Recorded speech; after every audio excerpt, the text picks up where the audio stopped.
విజయవాడ విద్యాధరపురంలో దారుణం జరిగింది. National play స్కూల్లో 3 ఏళ్ల చిన్నారిపై స్కూల్ టీచర్ యాసిడ్ దాడి చేశాడు. ఈ ఘోరం ఆలస్యంగా వెలుగులోకి వచ్చింది. ఫిబ్రవరి 23న నేషనల్ స్కూల్కు చిన్నారిని తల్లి తీసుకువెళ్లింది. కాసేపటికే స్కూల్ నుంచి చిన్నారి తల్లికి ఫోన్ చేశారు. మీ పాప బాత్రూంలో పడిపోయిందని చెప్పారు. దాంతో వెంటనే అక్కడకు చేరుకున్న తల్లి కూతుర్ను ఆసుపత్రికి తీసుకువెళ్లింది. అక్కడ వైద్య పరీక్షలు నిర్వహించిన డాక్టర్లు పాపపై యాసిడ్ దాడి జరిగినట్లు చెప్పారు. దాంతో ఆగ్రహించిన తల్లిదండ్రులు స్కూల్ దగ్గరకు వెళ్లి యాజమాన్యాన్ని నిలదీయడంతో వారు చేసిన తప్పు అంగీకరించారు. ఆసుపత్రిలో బిల్లు కట్టి స్కూల్ యాజమాన్యం చేతులు దులుపుకుంది. తర్వాత కొంత డబ్బులిచ్చి రాజీకి రమ్మని పిలిచారు. కానీ తల్లిదండ్రులు అందుకు ఒప్పుకోకపోవడంతో బెదిరింపులకు దిగారు. ఈ విషయాలు బయటకు చెప్తే మీ అంతు చూస్తామని ప్రిన్సిపల్ తల్లిదండ్రులకు వార్నింగ్ ఇచ్చినట్లు తెలుస్తోంది. డీసీపీ తమ చుట్టమంటూ దబాయించినట్లు చెప్తున్నారు.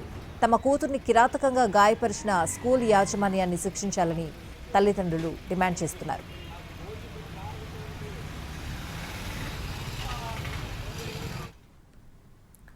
యాసిడ్ పోయడం వల్లే తన కుమార్తె తీవ్రంగా గాయపడిందని తల్లి చెప్తోంది. గాయాలతో తన బిడ్డ తల్లడిల్లుతోందని చెప్తోంది. స్కూల్ యాజమాన్యంపై కఠిన చర్యలు తీసుకోవాలని కోరుతున్న చిన్నారి తల్లితో మా ప్రతినిధి Srikanth face to face. Vijayawada విద్యాధరపురంలో ప్లే స్కూల్కి వెళ్ళినటువంటి 3 ఏళ్ల చిన్నారి అమూల్య తీవ్రంగా గాయపడిన పరిస్థితి. యాసిడ్ పోయటం వల్లే ఈ గాయాలన్నీ అయినట్టుగా అయితే అమూల్య తల్లి కూడా ఆరోపిస్తున్న నేపథ్యంలో ఈ ఘటనకు సంబంధించి తల్లితో మాట్లాడదాం. ఏంటండి అసలు 23వ తారీఖున ఏం జరిగింది? కేసు కూడా నమోదైన పరిస్థితి కూడా ఉంది అన్నపూర్ణ అనే మహిళ పైన. అవును సార్, మామూలుగా 23వ తారీఖు స్కూల్కి పంపించాను సార్. సోమవారం ఆ రోజు పాపను రెడీ చేసి పంపించాను సార్. పంపించిన తర్వాత పాప బాత్రూమ్కి వెళ్ళింది అనేసి 11:45 12 లోపు మాకు ఒక ఫోన్ వచ్చింది సార్.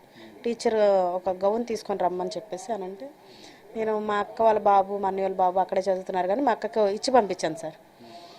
వెళ్ళేపాటికి గడ్డం ఇక్కడ పగిలిపోయి ఉంది. మా అక్క చూసుకోవాలి బాత్రూమ్ అంటుందేమో గబుక్కున అనేసి అనంది. చంప సార్, ఒక మనిషి కొడితేనే అంతలా వాసిపోద్ది, ఇదంతా కన్నంతా ఎర్రగా అయిపోయింది సార్. మేడం మీరు కొట్టారా? నా పిల్ల పడిపోయిందా లేకపోతే తోసేశారా? నిజం చెప్పండి మేడం. నిజం, నా పిల్ల ఎందుకంటే నా పిల్ల మిస్గారే కొట్టారని చెప్పేసి చెప్తుంది. అంటే వాళ్ళు ఎంతకాడికి ఒప్పుకోలేదు సార్. సరే ఈ దెబ్బే కదా అని చెప్పేసి ఇక్కడ ఎవరైతే మా ఇంటి దగ్గర ఆర్ఎంపీ డాక్టర్ కాసిన్ డాక్టర్ ఉన్నారో ఆయన దగ్గరికి వెళ్ళేసి నేను ఒక టీటీ ఇండిషన్ చేయించుకొని నేను వచ్చాను సార్.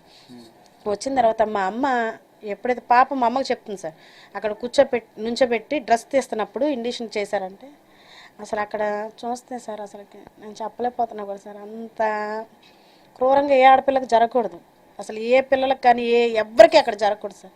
అంత అంత క్రూరంగా అంత ఇదిగా కాలిపోయింది సార్ చర్మం వెనక ఎదురు మొత్తం. అసలుకి మేడం ఏంటి మేడం ఇదేంటి మేడం ఇది చూస్తే ఇలా ఉంది ఇదేంటి మేడం అని అంటే అసలుకి అమ్మ సోపాయిలు పెనాయిలు తప్ప ఏమీ లేదు అనేసి అని అన్నారు సార్. సార్ మరి సోపాయిలు పెనాయిలు తప్ప ఏమీ లేనన్నప్పుడు ఇంత క్రూరంగా ఎలా కాలిపోయింది మేడం? మిస్ గారే భయపడిపోయి ప్రిన్సిపాల్ అంది, నీకు దండం పెడతానమ్మా, ఇలాంటి అసలు బయటికి తేవద్దు, మీకు ఎలాంటి ఇది కావాలన్నా నేను చేస్తానమ్మా, మీకు ట్రీట్మెంట్ అంతా చేపిస్తాను, మీ నాన్న మాకు చిన్నప్పటి నుంచి తెలుసు, మీ వాళ్ళందరూ మాకు తెలుసమ్మా, మీరు ఏం జరిగిందని మీరు అనుకుంటున్నారు? ఎవరి మీద అంటే అన్నపూర్ణ మీద ఫిర్యాదు చేశారు అంటారు. ఎవరు అన్నపూర్ణ? అన్నపూర్ణ అనేమో టీచర్ సార్. చాలా మంది పిల్లలు చెప్పడం ఏంటంటే ఆమె చాలా క్రూరంగా కొట్టిద్దంట పిల్లల్ని. అంతకుముందు కూడా పాపకి ఒక వాంతులేని సార్, మామూలుగా వాంతులేని అని చెప్పి ఫోన్ చేస్తే పిల్లల దగ్గర స్నాక్స్ తినేయడం టీచరు ఆమె అలా చేస్తుంది సార్. ఆయా కూడా చాలా నిర్లక్ష్యం. నేను వేలు కట్టించుకుంటున్నప్పుడు ఎందుకు కడగరు సార్ పాపకి బాత్రూమ్కి వెళ్తే? అలాగే 4-5 సార్లు ఇంటికి పంపించేశారు సార్. ఎప్పుడైతే నేను ఇంటికి తీసుకొస్తాకి వెళ్తే ఆ టీచర్ ఎవరైతే ఉన్నారో అన్నపూర్ణ ఇలా పెట్టుకుని వెళ్ళు వెళ్ళు వెళ్ళు పాపను చెరాకిచ్చుకుంది సార్. మీరు చూసిన దాని ప్రకారం యాసిడ్ పోసినట్టుగా కూడా ఉందని కూడా అనుమానం వ్యక్తం చేశారు. అంటే యాసిడ్ పోసేంత పరిస్థితి కెమికల్ అని చెప్పేసి రిపోర్ట్లో పెట్టారు సార్. మాకు డాక్టర్ గారు చెప్పడం ఏంటంటే అమ్మ యాసిడ్ అనేది కంపల్సరిగా కలిసిందని చెప్పారు సార్. మరి కలిసింది కాబట్టే కదా సార్ అంత క్రూరంగా కాలిపోయింది. అది సార్ ప్రిన్సిపల్ మేనేజ్మెంట్ స్కూల్లో కూడా కలిసి ఉంటారు, ఏం చెప్తా ఉన్నారు వాళ్ళు అసలు మాకు ఎలాంటి రెస్పాన్స్ ఏమి ఇవ్వట్లేదు సార్. హాస్పిటల్ బిల్ కట్టారు అనేది ఒకటి చెప్పారు, ఏమంటున్నారు?